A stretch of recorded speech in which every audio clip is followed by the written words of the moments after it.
नमस्कार, मैं अशोक कुमार पांडे। स्वागत है आपका टीसीएच पर। हाजिर हूं इजराइल, फलस्तीन, ईरान, सीरिया, मिडिल ईस्ट और इसके बहाने सारी दुनिया की खबरें लेकर। शुरुआत करते हैं गजा से। एक बयान आया है हाइम रामोन का। हाइम रामोन जो है वो इजराइल के मिनिस्टर रहे हैं, वहां की काफी इंपॉर्टेंट पर्सनालिटी हैं। उनका कहना यह है कि पिछले 14 महीनों से लगातार वहां पर जंग चल रही है और इसके बावजूद इजराइल कामयाबी हासिल नहीं कर सका है उस गोल में जो गोल उसने अपने लिए सेट किया था।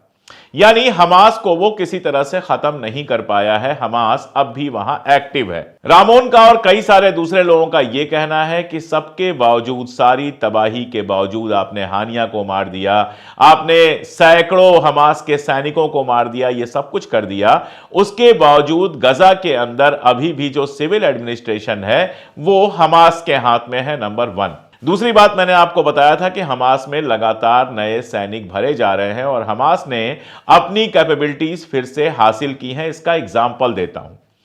पिछले 8 दिनों से लगातार हमास इजराइल के ऊपर मिसाइलें बरसा रहा है, कभी 2, कभी 4, लगातार रोज मिसाइलें गजा से चलती हैं और इजराइल तक पहुंचती हैं। दूसरा, कल की खबर है कि 4 मरकावा टैंक उड़ा दिए अल कासम ने इजराइल के। यानी जाहिर सी बात है कि सारी तबाही के बावजूद लगातार उधर से भी हमला हो रहा है, लगातार जंग जारी है। ये अपने आप में चौंकाने वाली खबर है। जिस तरह के तबाही के दृश्य हमने देखे हैं, जिस तरह की चीजें हमने देखी हैं, जिस तरह वहां के लोगों को लगातार मारा जा रहा है। 4% पॉपुलेशन कम हो गई है गजा की पिछले 14-15 महीनों में। जब से जंग चल रही है इतने लोग मारे गए हैं, 45,000 के आसपास लोग मारे गए हैं, 1 लाख से ज्यादा लोग घायल हैं, कितने ही मकान तबाह हो गए हैं, कितने ही कस्बे और कितने ही शहर तबाह हो गए हैं। लेकिन इसके बावजूद हमास की संख्या अगर लगातार बढ़ रही है तो सोचना चाहिए, समझना चाहिए इसकी वजह क्या है। इसकी वजह बहुत क्लियर है। फलस्तीन का जो मूवमेंट है वो कोई आज पैदा नहीं हुआ है। बहुत सारे लोगों को लगता है कि 7 अक्टूबर 2023 से सारी कहानी शुरू हुई, लेकिन यह कहानी पिछले 70-72 सालों से लगातार चल रही है। लगातार फलस्तीन की जमीनों पर जिस तरह से कब्जा हुआ है, जिस तरह से फलस्तीनियों का अपमान हुआ है, जिस तरह से उनके साथ भेदभाव हुआ है, उसका गुस्सा पीढ़ी दर पीढ़ी लोगों में बढ़ता चला गया है। और इसीलिए आप घर तबाह कर सकते हैं, आप लोगों को तबाह कर सकते हैं, लेकिन सबके बावजूद वहां अपने मुल्क को आजाद कराने का जो जुनून है वो आप कम नहीं कर सकते। भले आप फूट डाल दीजिए और वेस्ट बैंक के इलाके में जिस पीए का कब्जा है वो इजराइल का मुकाबला करने की जगह अपने ही भाइयों बंधुओं को मारने पर लग जाए। जी, पीए लगातार, पैलेस्टीनियन अथॉरिटी जो वेस्ट बैंक की है, वो लगातार हमास और बाकी सारे लड़ाकों के ऊपर हमला कर रही है, लगातार उनसे जंग लड़ रही है। कल भी 3 लोग मार दिए गए। हमास ने रिएक्ट किया है और रिएक्शन में कहा है कि हम चाहते हैं कि जो भी फलस्तीन की आजादी चाहने वाले अलग अलग फिरके हैं, सबके बीच में एक एकता बने, एक यूनिटी बने, वो सब एक साथ मिलकर फलस्तीन की आजादी के लिए लड़े। आप जानते हैं चाइना में और रशिया में उसके पहले दोनों जगह फलस्तीन के जो अलग अलग ग्रुप्स हैं उनकी मीटिंग हुई थी और यह तय पाया गया था कि यूनिटी के साथ लड़ाई लड़ा जाएगा, एकता के साथ लड़ाई लड़ी जाएगी। लेकिन पीए इस यूनिटी से पीछे हटता हुआ दिख रहा है। शायद उसकी निगाह है ट्रंप पर कि 20 जनवरी को ट्रंप आए और उसकी इस कार्रवाई से खुश हों, इनाम और इकराम दें। अब क्या मिलता है क्या नहीं मिलता है वो तो आगे देखना होगा, लेकिन अभी हालत यह है कि वेस्ट बैंक में इजराइल की आर्मी तो जो कर रही है वो कर ही रही है, उसके साथ मिलकर पैलेस्टीनियन अथॉरिटी की आर्मी भी अपने ही लोगों को मार रही है। ट्रंप का इंतजार बहुतों को है, सबसे ज्यादा इंतजार तो इजराइल को ही है। खबर यह है कि अभी तक प्रेशर के चलते जो थोड़ी बहुत एड, थोड़ी बहुत सहायता, इमदाद गजा के अंदर इजराइल भेज रहा था, 20 जनवरी के बाद वो उसको कम या खत्म करने वाला है। आपको याद होगा बहुत ज्यादा प्रेशर पड़ा था इजराइल के ऊपर कि वो एड पहुंचने नहीं दे रहा है। तब मार्च में उसने बयान दिया था कि हम भर देंगे गजा को एड से, फ्लड कर देंगे, इतनी एड वहां पर पहुंचा देंगे कि किसी को भूखा ना सोना पड़े, किसी को किसी तरह की दिक्कत ना हो। यह बात थी मार्च की। उसके बाद हुआ इलेक्शन। इलेक्शन में ट्रंप जीते, ट्रंप ने जो अपना पूरा मंत्रिमंडल बनाया है, एडमिनिस्ट्रेशन बनाया है, उसको देख के लगता यही है कि इजराइल के फेवर में ही उनकी पॉलिसी होगी। और इससे एक्साइट होकर इजराइल अब यह कह रहा है कि अब हम वहां पर एड जो है, इमदाद जो है, उसका रिडक्शन करेंगे।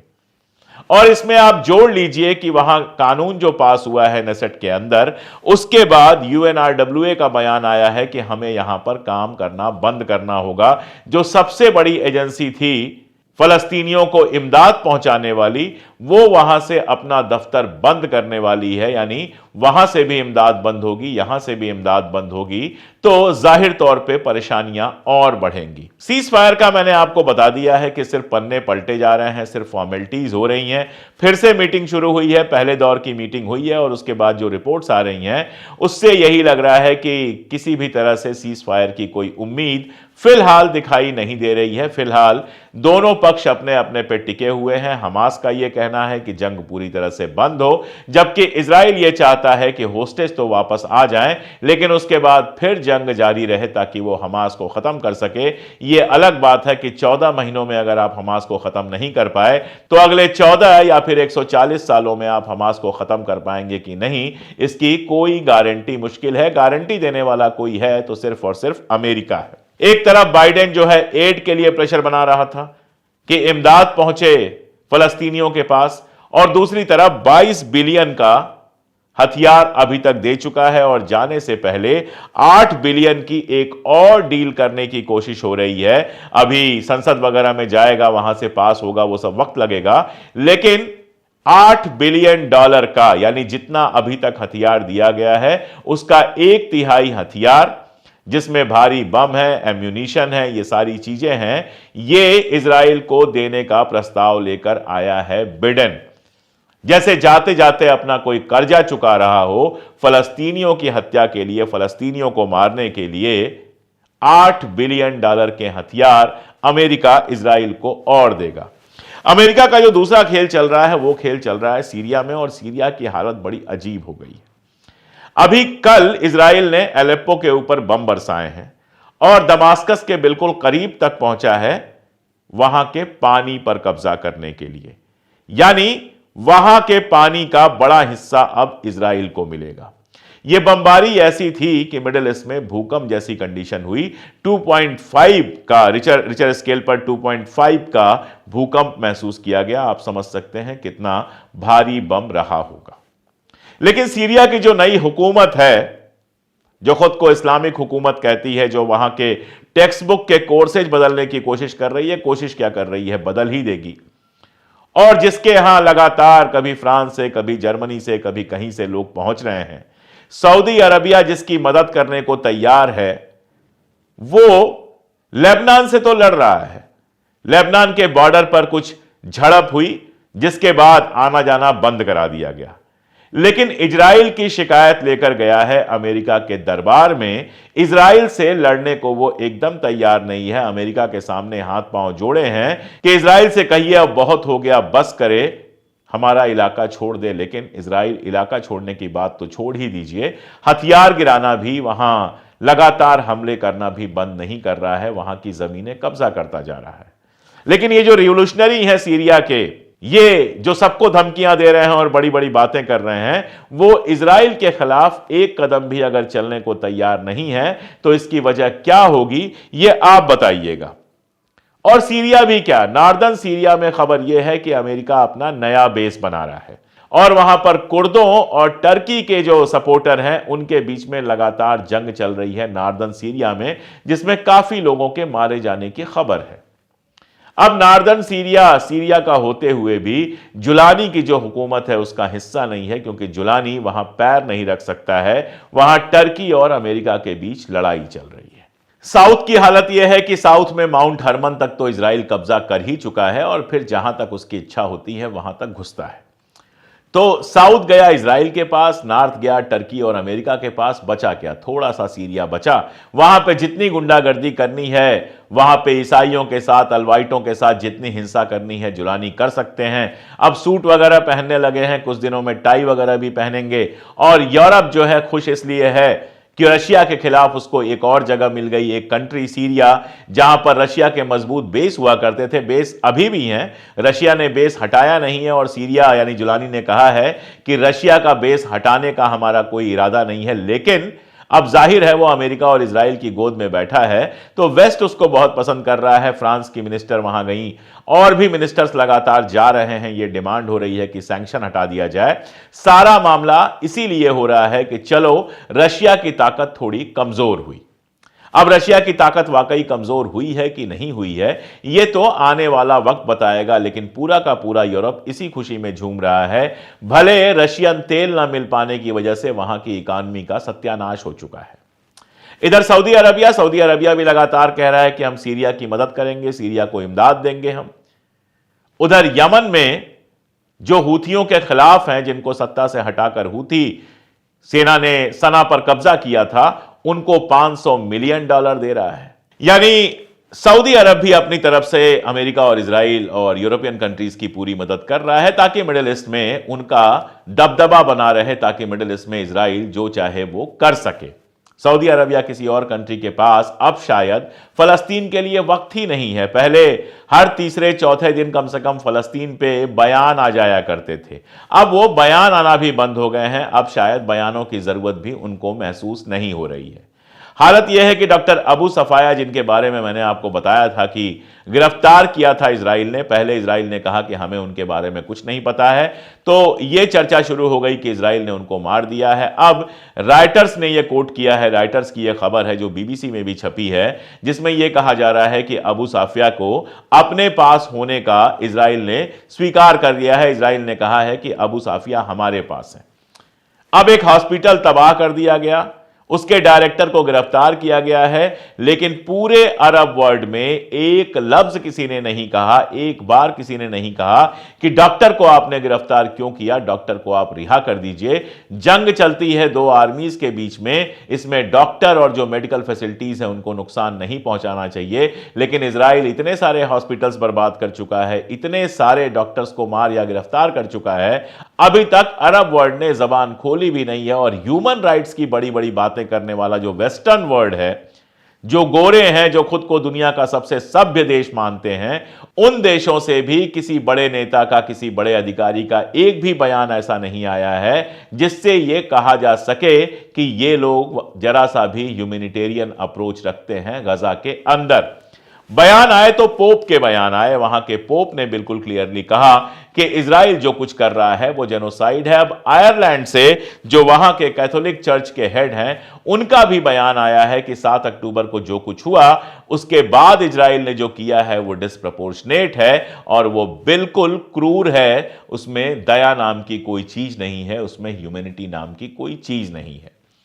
तो वो बोल रहे हैं, आयरलैंड की तो खैर सरकार भी बोल रही है, लेकिन जो अपने आप को वर्ल्ड लीडर कहते हैं, चाहे अमेरिका हो, चाहे इंग्लैंड हो, फ्रांस हो, जर्मनी हो, इस तरह के देशों की जबान नहीं खुलती है जब गजा के अंदर हॉस्पिटल, स्कूल और बच्चे और डॉक्टर्स और पत्रकार तबाह किए जाते हैं।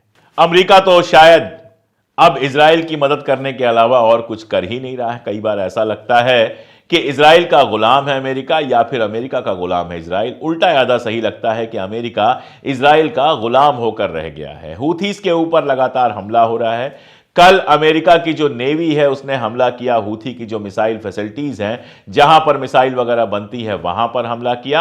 हूथी ने कल फिर 2 हमले किए हैं सीधे इजराइल के ऊपर। कहा यह जा रहा है कि इन हमलों में से एक को इंटरसेप्ट कर लिया गया, लेकिन एक से काफी नुकसान हुआ है। कितना नुकसान हुआ है यह तो इजराइल कभी बताएगा नहीं। तो फिलहाल सबसे बुरा हाल अगर कहीं का है तो वो सीरिया का है। सीरिया का फ्यूचर क्या होगा इस बारे में कुछ भी कह पाना मुश्किल है। वो एक रह पाएगा या कई हिस्सों में बंट जाएगा, कोई नहीं जानता। टर्की अपनी तरफ से चाहता है सीरिया पर कब्जा करना।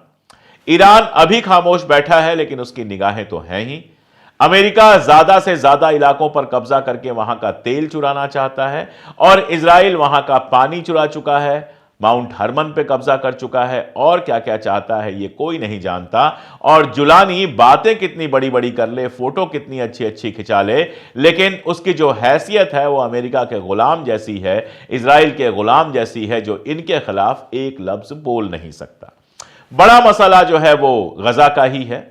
गजा में लगातार जिस तरह की बमबारी हो रही है, जिस तरह से लोग मारे जा रहे हैं, उसके खिलाफ हमास लड़ तो रहा है, लेकिन उतना काफी नहीं है। जंग जब तक चलती रहेगी तब तक लगातार नुकसान होते रहेंगे। उधर के भी सैनिक मारे जाते रहेंगे और इधर आम लोग, आम अस्पताल, आम रेजिडेंशियल कॉम्प्लेक्स, ये सारे तबाह होते रहेंगे, क्योंकि इजराइल को यही आता है। इन सब के बीच एक ही रास्ता हो सकता था कि अब लंबा वक्त हो गया, दुनिया वहां सीज फायर कराती, लेकिन दुनिया की तो इजराइल सुनता नहीं है, क्योंकि अमेरिका उसके साथ है। यूएन सिक्योरिटी काउंसिल में कितनी बार भी प्रस्ताव पास हो जाए, इजराइल उसकी फिक्र नहीं करता है, क्योंकि अमेरिका जो है वो बैठा हुआ है वीटो करने के लिए। तो रास्ता क्या है पता नहीं। कहा लगातार ये जा रहा था कि ट्रंप आएंगे तो जंग खत्म हो जाएगी। अभी अमेरिका ने लेबनान की तारीफ की है कि उसने सीज फायर में बिल्कुल कंट्रोल रखा है, लेकिन यह कहने की हिम्मत अमेरिका की नहीं है कि लेबनान ने तो कंट्रोल रखा है। इजराइल ने कंट्रोल नहीं रखा है, इजराइल ने बार बार तोड़ा है। अब लेबनान में नई सरकार बनने वाली है, बहुत दिनों से वहां प्रधानमंत्री नहीं है, अब लेबनान में नए प्रधानमंत्री बनेंगे। अमेरिका की पूरी कोशिश है कि उसके पॉकेट का कोई आदमी वहां प्रधानमंत्री बने। क्या होता है, कौन प्रधानमंत्री बनता है, इस पर बहुत कुछ डिपेंड करेगा। हिजबुल्लाह अपनी ताकत को लगातार फिर से इकट्ठा करने में लगा हुआ है और उसका स्टैंड बिल्कुल क्लियर है कि अगर 60 दिन खत्म होने के बाद, सीज फायर खत्म होने के बाद इजराइल पीछे नहीं हटता है तो हिजबुल्लाह फिर से लड़ाई शुरू करेगा। तो ट्रंप जो ख्वाब देखकर आ रहे थे, जो बातें कर रहे थे जंग खत्म करने की, लगता नहीं है कि 20 जनवरी तक कहीं भी कोई जंग खत्म होगी, बल्कि यह संभावना बढ़ गई है कि 20 जनवरी के बाद नई जंग भी शुरू हो सकती है। इस बीच में बाइडन की जो मिनिस्ट्री है, बाइडन का जो प्रशासन है, उसके बीच में बयान आया था कि ईरान के ऊपर भी हम हमला कर सकते हैं, ईरान की न्यूक्लियर फैसिलिटी को खत्म करने की कोशिश कर सकते हैं। अगर यह हुआ, अगर इजराइल ने ईरान की न्यूक्लियर फैसिलिटी पे हमला किया, फिर तो कोई रोक ही नहीं सकता है मिडिल ईस्ट को बरसों बरस जंग की आग में जलने से। क्या होगा, इसका क्या असर होगा दुनिया पर, कैसे ये चीजें कंट्रोल होंगी, ये सब आने वाला वक्त बताएगा। मैं तो यही कहूंगा, बार बार यही कहता हूं कि काश सीज फायर वाकई में हो पाता और गजा के लोगों को राहत की सांस मिलती, लेकिन जिस तरह के दुनिया के हुक्मरान हैं, फिलहाल मुझे कोई उम्मीद दिखाई नहीं दे रही। तो अभी तक की ये खबरें हैं, आप देख रहे हैं, बहुत शुक्रिया आप लोगों का। अगर पसंद आता है वीडियो तो जैसा मैं कहता हूं, अपने दोस्तों रिश्तेदारों के साथ साथ उन लोगों को भी भेजिए जो अब भी गोदी मीडिया के चंगुल में फंसे हुए हैं। बाकी वीडियोस भी देखते रहिए। अगर आप चैनल का सपोर्ट करना चाहते हैं तो आप आराम से हमारा डिस्क्रिप्शन या पिन कमेंट खोल सकते हैं, वहां सारे लिंक, सारे तरीके दिए हुए हैं। आप जैसे भी मदद करेंगे वो हमारी ताकत बनेगी। आपका साथ होना जरूरी है ताकि हम लगातार सत्ता और कैमरे की आंख में आंख डालकर सच बोल सकें। आज के लिए इतना ही, बहुत शुक्रिया।